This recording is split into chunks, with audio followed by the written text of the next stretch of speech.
ሰላም ሰላም ጤና ይስጥልን ውድ የጋት ሚዲያ ቤተሰቦች እንደያላችሁበት ሀገር የሰዓት አቆጣጠር እንደምን አላችሁ? እንደምን ቆያችሁ? ዕለተ ረቡዕ ሰኔ 24 2018 በኢትዮጵያ ዘመን አቆጣጠር ጁላይ 1 2026 በጎርጎሳውያን የዘመን ስሌት እንደ ቀደም ተከተሉ የጋት 3 አጫጭር መረጃዎችን ከዚህ እንደሚከተለው ወደ እናንተ አደርሳለሁ። ዘወትር እንደምታደርጉት ዝግጅቱን ላይክ አድርጉ፣ ሸር አድርጉ፣ ሀሳብ አስተያየታችሁን ስጡ። የጋት ሚዲያ ሜምበር ሁኑ። ጋት ሚዲያን በሱፐር ቻት በሱፐር ታንክስ እየደገፋችሁ ነው። ከምንም በላይ ዘወትር እንደምለው አብራችሁ ስላላችሁ አብራችሁ ስለምትሆኑ እጅግ የከበረ ምስጋና ይድረሳችሁ። እንግዲህ በቅድሚያ በትናንትናው ዕለት ሻዕቢያ ወይንም የኤርትራ አጠቃላይ ብሔራዊ ደህንነት ብለው የሚጠሩት ሁለት የህወሓት ከፍተኛ ባለስልጣናትን እንዲታሰሩ በቁጥጥር ውስጥ እንዲውሉ ማሳሰቢያ መስጠቱን ወይንም ትዕዛዝ መስጠቱን ወደ እናንተ አድርሼ ነበር። አንደኛው የትግራይ ጊዜያዊ አስተዳደር ፕሬዝደንት አማካሪ የነበሩት አቶ ኢሳያስ ታደሰ ናቸው። ሁለተኛው ደግሞ የትግራይ ሰራዊት ወታደራዊና ደህንነት ኃላፊ ራሱን ቲዲኤፍ ብሎ የሚጠራው የዛ ኃላፊ ኮሎኔል ተወልደ ገብረትንሳኤ ወይም ተወልደ እንበብ የሚባሉት ናቸው እንዲታሰሩ በወሳኝነት። ምክንያቱ እነኚህ በተለይ ኮሎኔል ተወልደ ገብረትንሳኤ ተወልደ እንበብ አዲስ አበባ ካሉ ሰዎች ጋር ግንኙነት አለው በሚል እንዲታሰሩ ተወስኗል። ዛሬ የደረሰኝ መረጃ ከዛው የበለጠ ከወትሮው ለምሳሌ የተወሰነ ይንቀሳቀሱ ነበር ብያቸዋለሁ። ያ ጥብቅ ክትትል እየተደረገ ነው፣ መረጃ ትክክል ነው የሚል ማረጋገጫ ደርሶኛል ማለት ነው። እንደው እሱን አፕዴት ላርጋችሁ ብዬ ነው። ሌሎችም ተጨማሪ መረጃ ያደረሰኝ ወዳጅ ምንድን ነው የሚለው ከዛ ባለፈ በህወሓት ውስጥ ለሁለት ጎራ በትክክል መከፈሉ በግልጽ እየታወቀ ነው። ለዛ ነው ትናንት ፈትለወርቅ መግለጫ ያሰጠችው ለጋዜጠኞች ያንን ለሚሰራጭ ለህዝብ የሚሰራጭ መግለጫ ከመስጠቷ በፊት ለጋዜጠኞች አሁን ወደ ጦርነት ገብተናል፣ ያለነው ጦርነት ውስጥ ነው። በጦርነት ጊዜ ደግሞ አጠቃላይ ተረባርበን ህልውናችንን ማስጠበቅ ነው እንጂ የሚጠበቅብን እዚህ አካባቢ ታፈሰ፣ እዚህ እንደዚህ ተፈጸመ እያል ይህ ነፃ ጋዜጠኝነት፣ ዲሞክራሲ፣ የሀሳብን መግለጽ ምናምን የሚባሉት እነዚህ ቅንጦቶች ናቸው። በቅርብ ጊዜ አስቸኳይ አዋጅ እናውጃለን ምክር ቤት ሰብስበን እና ለዛ ደግሞ ዝግጁ እያደረግን ነው፣ ለጦርነት እየተዘጋጀን ነው። በዚህ መሰረት ሀሳባችን ታፈነ ምናምን ወዘተረፈ የምትሉ ሰዎች ረፉ፣ አንደራደርም። አሁን የመጨረሻ የትግራይ ህዝብ ብቸኛ ጠበቅ ያለ ህወሓት የትግራይ ህዝብ የለም። እንግዲህ ይታያችሁ በጣም ብዙ ፓርቲዎች አሉ። እኔ ፓርቲዎች ብቻም ሳይሆን የትግራይ ህዝብ ከህወሓት በፊት ለሺህ ዘመናት ኖሮ ዛሬ ደርሷል። ገና ከዚህ በኋላም ደግሞ እስከ ዓለም ፍጻሜ ይኖራል። በቃ እና ህወሓት በትግራይ ህዝብ ጥቅም ላይ አትደራደርም። ራስን በራስ ማስተዳደር እስከ መገንጠል ያለውን ተገብራለን። ግዛታችን እናስመልሳለን። ምዕራብ ትግራይን ወይ ወልቃይት ጠገዴ ሰቲት ሁመራን ይሄ ጽንፈኛው ራሳቸው ያደራጁት ፋኖ እኔ ብዙ ሰው ፋኖ እንደዚህ የመብት ታጋይ እንዲህ ብሎ የህገ መንግስቱ እንዲሻሻል በሰላማዊ መንገድ ሲቀርቡ የነበሩ ጥያቄዎች ምላሽ ስላላገኙ ወዘተረፈ የሚል የሚተነትን እዚህም እዛም የተወሻሸቀ ሰው አለ። እውነታው እንደሱ አይደለም። በአብዛኛው ብሔራዊ ደህንነት ይሰሩ የነበሩ ሰዎች ያደራጁት ነው። ገሚሶቹ ኦፍኮርስ ወደ ውጭ ሄዱም አሉ። እንዲሁ ብሔራዊ ደህንነት ሲባል በቃ ዝም ብሎ የብሔራዊ ደህንነት አባል ማለት አእምሯችን ላይ የምናስበው የሞሳድ ምናምን ብቻ አይደለም እኮ። እኛም ሀገር በነጋዴ ስም፣ በፖሊስ ስም፣ በልዩ ኃይል ስም፣ በሐኪም ስም የተደራጁ እነሱ ናቸው ተሰብስበው ያደራጁት። ድሮ ድሮ አሁን ግን ግልጹ ነው አለ። ይሄ ዝም ብሎ ብዥታ የሚፈጥር አይደለም። ዘመነ ካሴ ሽሬ ተቀምጠው ተፈራማሙ ለሄኖክ አዲስ ይዛ ተቀምጠው እያቦኩ ተረት ይዞ ይመጣል። አንዳንድ ነገሮች አሁን ሪዮት ዓለምና ዝም ብሎ ይሄ ተራ ዲስኩር የማህበር ወሬ አይደለም እኮ አንዳንድ ነገሮች የሚባል እኛ እንደዚህ መርፌ ልንገዛ ብንሄድ ምናምን አብረህ እየሰራ ችግር የለውም የወልቃይትን ጉዳይ በኋላ ስልጣን ላይ ገብተን ሻይ ቡና እያልን ተብሎ በነገራችን ላይ እንዲታወቅ ነው። ነገ ከነገ በስቲያ በግልጽ ይወጣል። ስብሰባ አድርገው ነበረ መቀሌ ላይ አሁን ከ3 ቀን በፊት የጽንፈኛው ፋኖ አመራሮች እዚህ ሸዋ ያሉትም እነ መከታው ማሞ በቴሌኮንፈረንስ እንዲገባ ተደርጎ ጎጃም ያሉትም የቀሩት ማለት ነው እንዲገባ የተወሰነ ልዩነት የፈጠሩ አሉ። አይ የለም የሚል በአጠቃላይ መጨረሻ ግን የተወሰነው ምን በሚል ነው? በህገ መንግስቱ መሰረት መረረንም ጣመንም ህገ መንግስቱ እንዲቀየር እንፈልጋለን፣ እንሰራለን ስልጣን ስንዝ በጋራ። እስከዛ ግን ወልቃይት ጠገዴ፣ ሰቲት ሁመራ ወይም ራያ የሚባለው በክልሎች አደረጃጀት መሰረት ይሄ ክልል ስለሆነ ህገ መንግስቱ ስለሆነ ይሄን ክልል የሰጠን ከዚህ ህገ መንግስት በፊት አማራ የሚባል ስላልነበረ ጎጃም፣ ሸዋ፣ ወሎ የሚባል ስለነበረ ስለዚህ ህገ መንግስቱን እንቀበላለን። አዲስ አወቃቀር በሚል ልንፈርስ ስለምንችል ወይም እንደገና ሊደራጅ ስለሚችል ያንንም እንቃወማለን ከህወሓት ጎን ሆነን በሚል በአብላጫ ድምፅ ወስኗል። ምን ማለት ነው? ወልቃይት ጠገዴ ሰቲት ሁመራ እንዲሰጥ ተወስኗል። ግን ለማጭበርበር ይመጡና ምን ይላሉ? በርስታችን ላይ አንደራደርም፣ ካልተደራደርክ ያንተን ርስት የምትለውን እንደ ችግር የለብኝም እኔ ህገ መንግስቱን ነው የምጠብቅ ካልክ እኮ ተመልሶ ወደ ቤት መምጣት ነው ያለብህ። እና ብዙ ማጭበርበሩ ያም ርቀትም ሊያስኬዳቸው ስላልቻለ ሻዕቢያም ጫና ስላደረገባቸው የተወሰኑት እዚህ ፊልፊል የምትባል ትንሽዬ ከተማ አለች፣ ወርቅ ይነግዳሉ፣ ያወጣሉ። ያው ብዙ ነው በግራ በቀኝ ያለውን እሱን ክትትል ማድረግ ያለበት አካል ነው ማድረግ ያለበት። ዝሮ ወጣቱ ትግራይ ለቆ እንዳይወጣ በጣም ሰፋፊ ቅስቀሳ እየተደረገ ነው። እሱን እንከለከላለን ብላለች።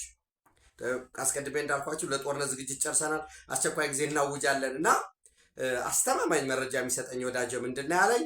ህወሓት ለሁለት ተከፍሏል። የለም ወደ ጦርነት አንግባ፣ አሁን አቅም የለንም፣ አናሸንፍም የሚሉ ቡድኖች አሉ።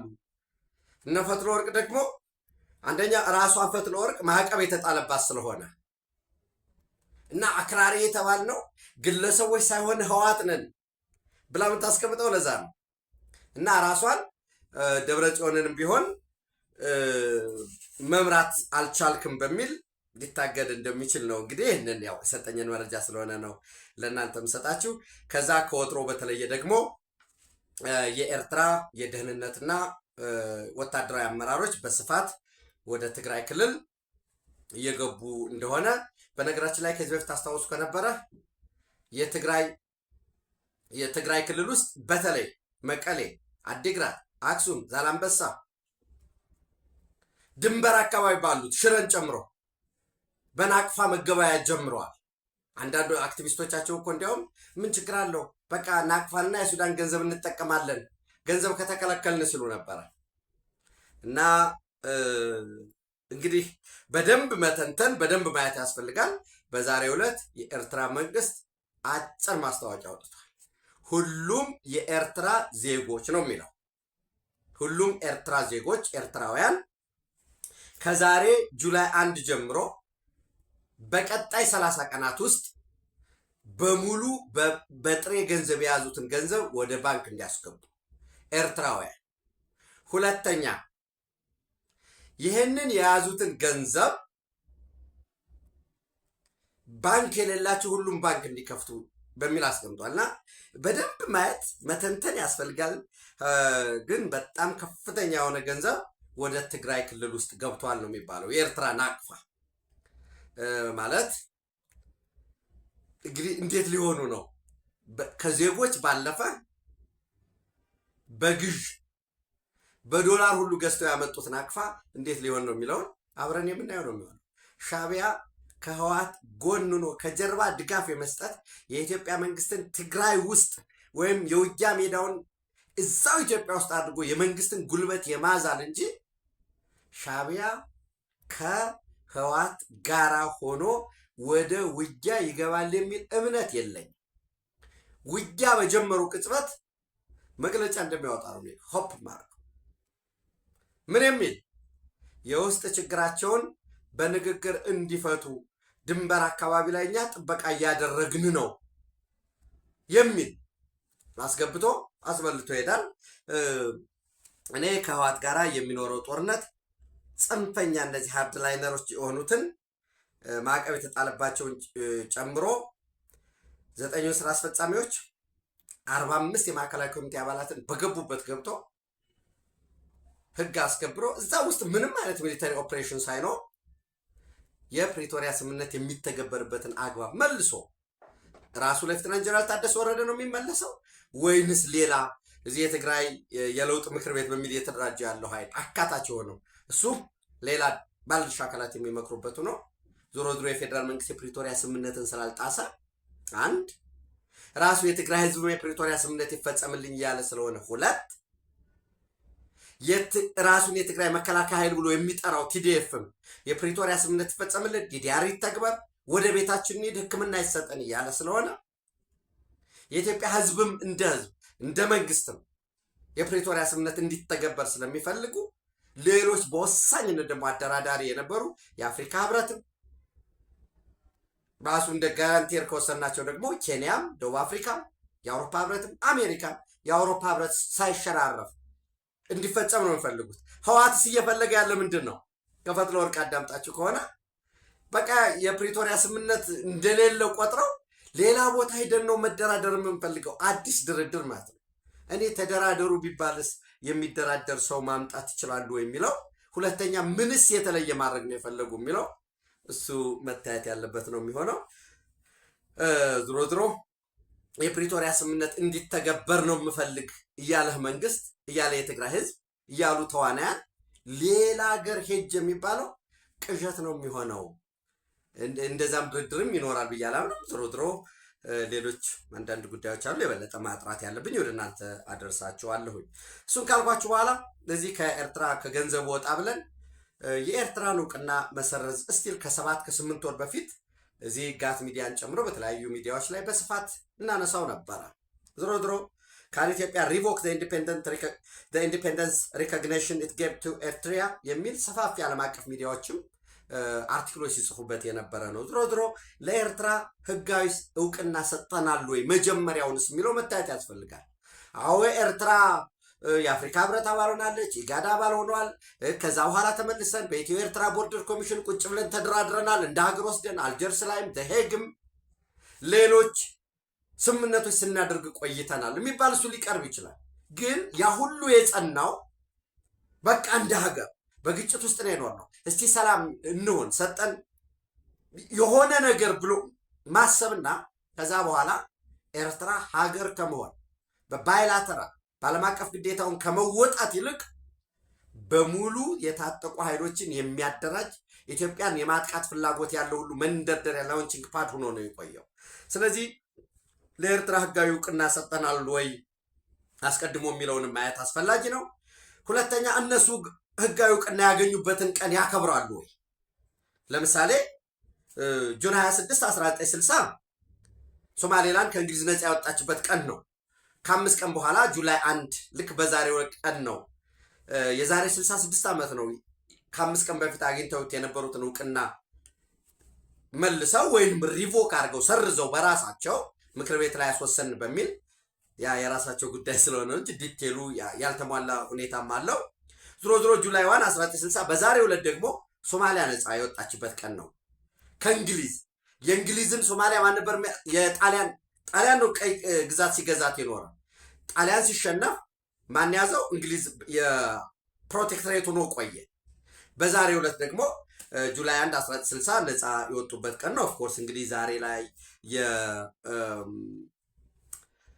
የሶማሊያን ነፃነት ቀን 1960ን ስንወስድ በዛሬው ዕለት 66ኛ ዓመታቸውን ሲያከብሩ የአልሸባብ ጉዳይ ሶማሌላንድ ነፃነቱን ማለት እውቅና ያገኘበት ጉዳይ እና ሌሎችም ደጋግመን እያወራን ስለሆነ በቅርቡ በቀጣይ 2-3 ወር ሌሎች 2-3 ሀገራት እውቅና የሚሰጡበት ሁኔታ ነው ያለው። የአልሸባብ የሶማሌላንድ የፌዴራል ሜምበር ስቴቶች ጋራ ከጁባላንድ ከፑንትላንድ ጋራ ያለ ጭቅጭቅ በጣም ከፍ ያለ ነው።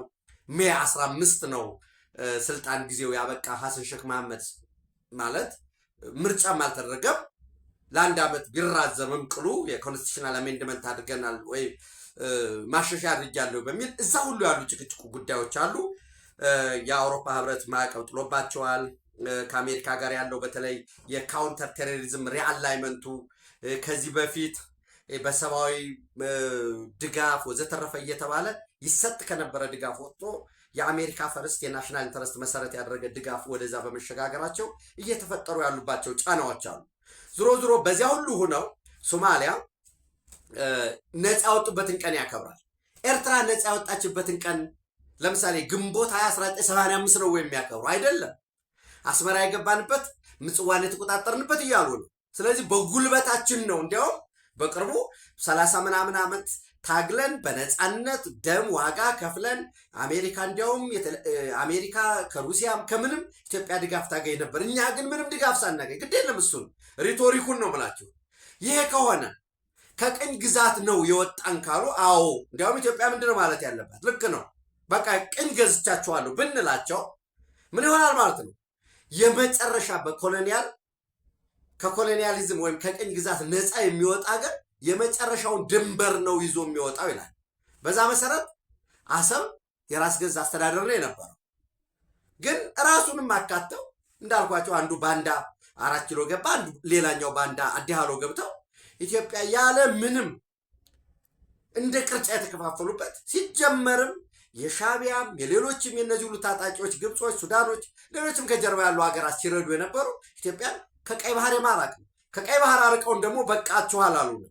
በውስጥ ክፍፍል የተለያየ መከፋፈያ አድርገው አሁንም ታጣቂ እየፈለፈሉ እንድንጋጭ ነው ያደረጉን።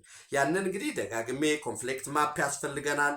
እሱን ኮንፍሊክት ማፕ ዲቨሎፕ አድርገን የት አካባቢ በምንድን ነው ግጭት ሲነሳ የነበረው ቢያንስ ለባለፉት 100 ዓመታት እንዴት ምን አይነት ቅራኔዎች አሉ፣ እነሱን ሶርታውት ማድረግ ያስፈልጋል። አሊያ ጠላቶቻችን በፈለጉ ጊዜ ከኛ በላይ ጠላቶቻችን ኮንፍሊክት ማፕ አላቸው ኢትዮጵያ ውስጥ። እዚህ አካባቢ ምን አድርገን ግጭት ልናስነሳ እንችላለን፣ እዚህ አካባቢ ያሉ ልሂቃን ምን አይነት አመለካከት አላቸው የሚለውን ይዘዋል። እና እኛ ኮንፍሊክት ስተዲስ ጋንስ አደው ነው። እኔ እንግዲህ በደህንነት መስሪያ ቤታችን ውስጥ ነው መሆን ያለበት ወይንስ በመከላከያ ኮሌጅ ውስጥ ነው መሆን ያለበት? ሌላ ጉዳይ ሆኖ ግን ኢትዮጵያ ውስጥ ያሉ ለባለፉት 100 ዓመታት ግጭቶችን ማጥናት መሰነድ፣ ከዛ አዳዲስ ባህሪዎችን ማየት ያስፈልጋል። ለምሳሌ አንድ ሲምፕል ነገር ልንገራችሁ። የሆነ አካባቢ መስኖ ብትሰሩ በመስኖ ለቀቅ አለቀቅም በሚል ራሱ ያ ምን ይመጣል ማለት ነው? ግጭት ያመጣል። ያልነበረ ነው ዘነበረ ማለት ነው። ስለዚህ ግጭቱ በምንድን ነው? በውሃ አለቃቀቅ ነው ወይ? የትኛው ሰዓት ላይ ምን አይነት ነው የሚል ያ ዳታ ካለን መፍትሄም እናቀርብለታለን ማለት ነው። ዝሮ ዝሮ ኤርትራውያን ነፃ የወጡበትን ቀን ያከብራሉ ወይ? ግንቦት 1985 አያከብሩም እነሱ።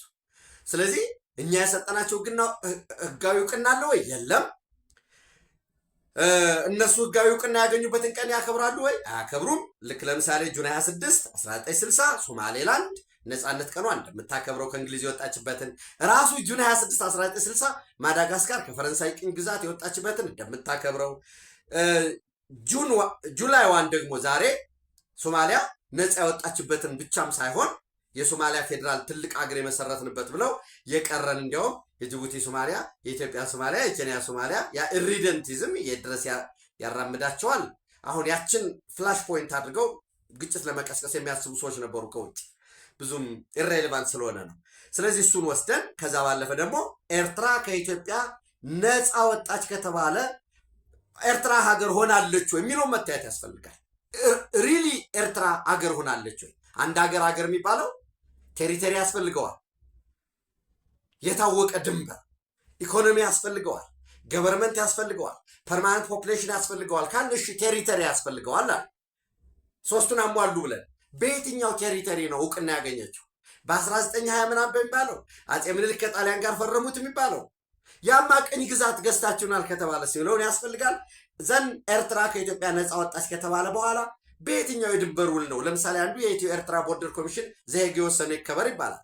የተጠቀሱት እኮ ይገርማቸዋል። አጼ ምኒልክ እንዲያረገው በአጼ ዮሐንስ ጊዜ እንዲህ የተባለው እየተባለ ነው። ለምን? ኢትዮጵያን የሚጠላ ኢትዮጵያን ብሎ ለመጥራት የሚጠየፍ ባንዳ ፓወሩ ላይ ስለነበረ ማለት ነው።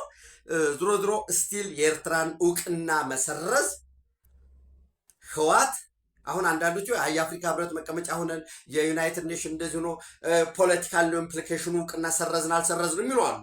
እጅግ እጅግ እጅግ እጅግ ሰፊ ጥቅሞች አሉት። በዚያ ዙሪያ ማየት እንችላለን። ዞሮ ዞሮ ህወሓት የሚተኩስ ከሆነ ህወሓት በራሱ ኢንዲፔንደንት ሊመተኮስ አይችልም። የሚተኩሰው ሻዕቢያን ከጀርባው አዝሎ ነው። ስለዚህ የሻዕቢያን ሙሉ ሚሊተሪ ካፓቢሊቲ ማውደም የውዴታ ግዴታ ነው የሚሆነው ማለት ነው። አይ ቲንክ ሻዕቢያም ይሄን ያውቃል፣ ዓለም አቀፉ ማህበረሰብም ይህንን ያውቃል። እረፍ ተብሏል በተደጋጋሚ። በዛሬው ዕለት በነገራችን ላይ ኦስማን ሳሌህ የኤርትራ የውጭ ጉዳይ ሚኒስትር የዲፕሎማቲክ ማህበረሰቡን ሰብስበው እኛ ከህወሓት ጋር ምንም አይነት ትስስር የለንም፣ የፕሪቶሪያ ስምምነት የውስጥ ጉዳያቸው ነው፣ የሰብአዊ መብት ጥሰት ፈጽማችኋል የምትሉን እኛ ምንም አልፈጸምንም፣ ሊያጠቁን ልንጠቃ ነው እንጂ የምንችለው ምንም ነገር የለንበትም እያለ ነው። ዞሮ ዞሮ የሚወጡ ይሄ አስተማማኝ የሆነ መረጃ ነው የምነግራችሁ። እንግዲህ ኦስማን ሳሌህ በኤርትራ የሰብአዊ መብት አያያዝ ጉዳይ መግለጫ ሰጡ ለዲፕሎማቲክ ማህበረሰቡ ምናምን የሚል ፕሮፓጋንዳ ሊነዙ ይችላሉ። ዞሮ ዞሮ እሱን ካልኳችሁ በኋላ ወደ መካከለኛው ምስራቅ ስንሄድ በዛሬው ዕለት የአሜሪካ ምክር ቤት ወይንም ሴኔት ልንለው እንችላለን ለእስራኤል መከላከያ ኃይል የሚሰጠውን ድጋፍ እናቁም አናቁም በሚል ክርክር ነበረው። ኦፍኮርስ ኬዙን ድሮፕ ያደረጉበት ሁኔታ አለ። እስራኤሎች እኛ ግዙፍ ኢኮኖሚ ባለቤት ነን፣ ከዚህ በኋላ በአሜሪካ ላይ ጥገኛ አንሆንም በሚል እያስቀመጡት ያሉት ጉዳይ አለ። በተመሳሳይ ኢየሩሳሌም ውስጥ በዛሬው ዕለት እንግዲህ ኢየሩሳሌም ለእስራኤል ህጋዊ የማትከፈል የማትነጣጠል ዘላለም ጸንታ የምትኖር የእስራኤል ዋና ከተማ ብለው አስቀምጠዋል።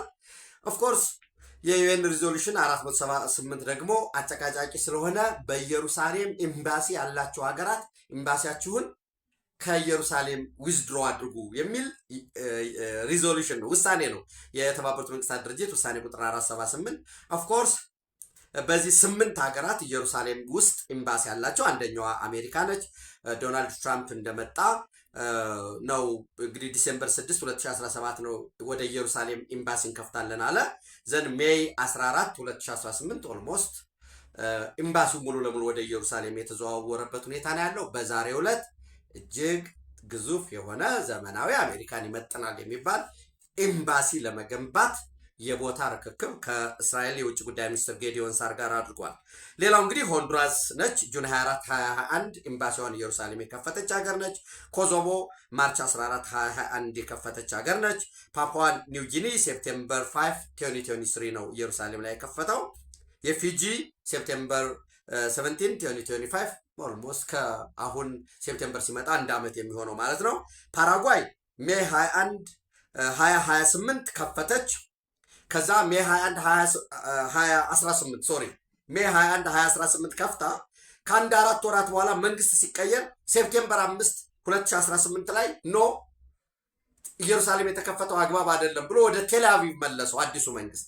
መልሶ ደግሞ ሌላ መንግስት ሲመጣ ዲሴምበር 12 2024 ላይ ሪኢንስቴት አድርጎ ወደ ኢየሩሳሌም የወሰደችበት ሁኔታ ነው ያለው። ፓራጓይ፣ ጓቴማላ ሜይ 16 2018፣ አርጀንቲና ወደ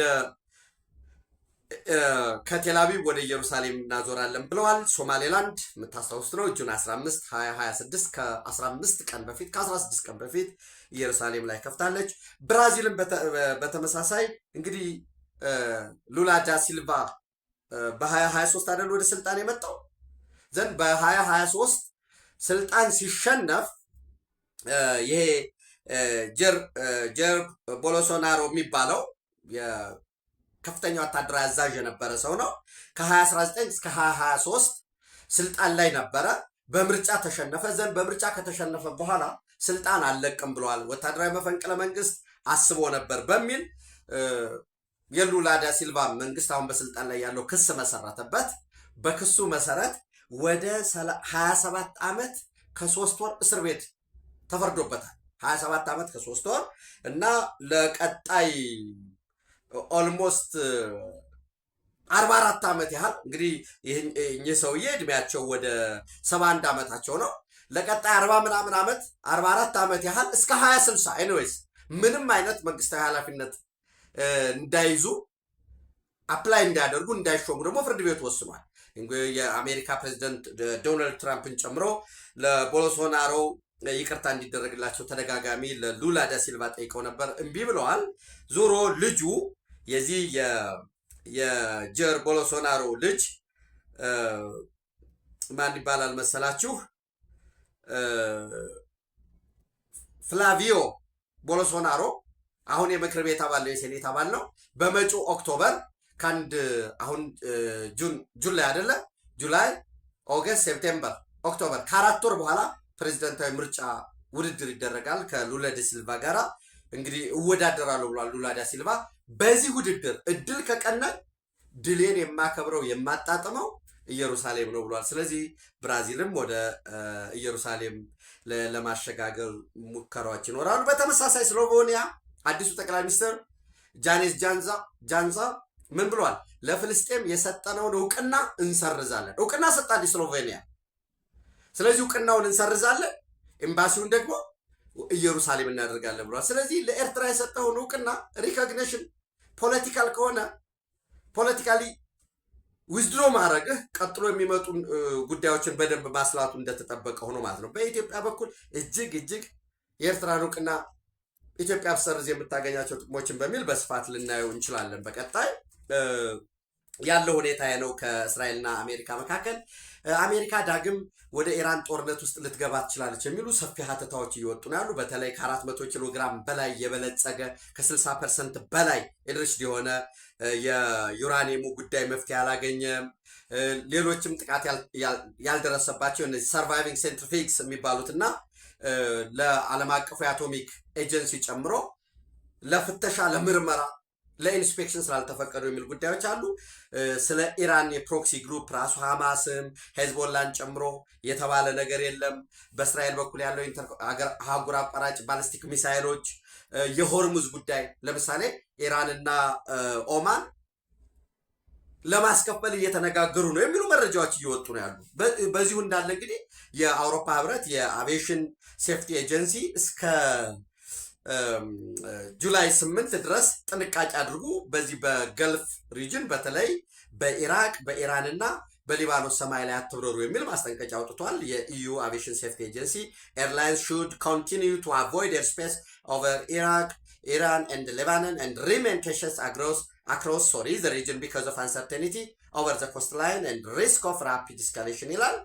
እንዳልኳችሁ ወል ስትሬት ጆርናልም ባወጣው ጽሁፍ ዶናልድ ትራምፕ ኮንሲደርድ ሪተርኒንግ ቱ ዋር ዊዝ ኢራን፣ ለጊዜው ግን ቶኮችን እስቲ ድርድሮችን እናያቸው እስከ ቀጣይ ኦገስት ድረስ የሚል ሊመለስ ይችላል ወደ ሙሉ ጦርነት የሚመለስ ከሆነ ደግሞ የአሜሪካ ሴኔት ለእስራኤል የሚሰጥን ወታደራዊ ድጋፍ እናቁም የሚል ከሆነ ደግሞ ሌላ ጉዳይ ነው የሚመጣው ማለት ነው።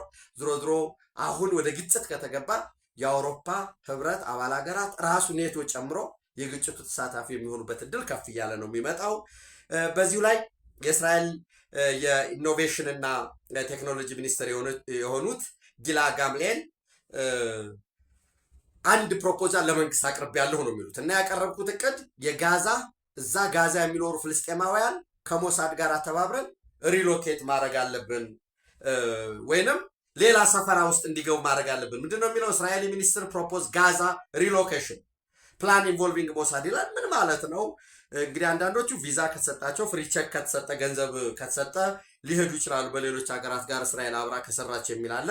እዚያው ሶማሊላንድ ይኖራሉ የሚለውን ማየት ነው። ዝሮ እኚህ የኬኔሴት ሜምበር የእስራኤል ፓርላማ አባል የሊኪድ ፓርቲ አባል በተመሳሳይ እና የሳይንስና ቴክኖሎጂ ሚኒስትሯ ጊላ ጋምሌል 60%ቱን የጋዛ መሬት ተቆጣጥረናል ይላሉ እና ቮለንተሪ በፈቃደኝነት ማይግሬሽን ይፈቀድ ነው የሚሉ። ኦፍኮርስ የእስራኤል የኢነርጂና መሰረተ ልማት ሚኒስትር ኤሊ ኮሆን ደግሞ ምንድን ነው የሚሉት? የለም እኛ 70% ጋዛን ተቆጣጥረናል፣ በየቀኑ 100% ጋዛን እስክንቆጣጠር ድረስ እየጨመረ ነው የሚሄደው፣ በየቀኑ 71-72% እያለ። ስለዚህ ሙሉ ለሙሉ ጋዛን እንቆጣጠራለን ነው። ይሄ ደግሞ ሂዶ የጋዛ ፒስ ቦርድ የሚባለው የዶናልድ ትራምፕ እቅድ ያ $1 ቢሊዮን የተሰበሰበለትስ የት ነው የሚሄደው የሚለው፣ እነዚህ ውስብስብ የሆኑ ጉዳዮች አሉ። በዚህ ውስብስብ ጉዳይ ኢትዮጵያ ከቀይ ባህር ጋራ ከአሰብ ጋራ ከሌሎች ወሳኝ የሆኑ ስትራቴጂክ መሰረተ ልማት ከመገንባት የኃይል አስተላልፎች ጋራ ዝርዝር ትንተናዎች ማየት ይጠበቅብናል። ኢትዮጵያ በክብር ለዘላለም ትኖር። ታንኪዩ